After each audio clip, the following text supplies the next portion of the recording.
जिल्ह्यात सध्या तापमान सातत्याने 45 अंशांच्या पुढे जात असून तीव्र उष्णतेची लाट जाणवत आहे.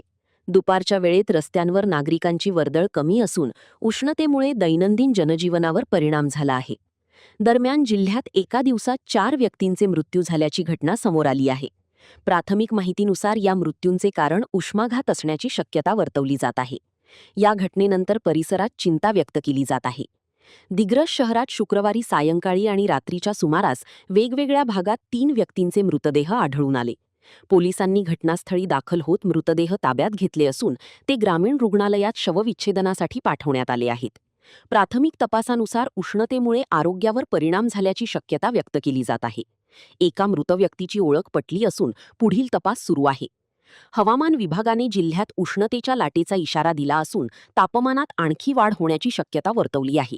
नागरिकांनी दुपारच्या वेळेत अनावश्यक बाहेर पडणे टाळावे, पुरेसे पाणी प्यावे आणि स्वतःची काळजी घ्यावी, असे आवाहन प्रशासनाकडून करण्यात आले आहे.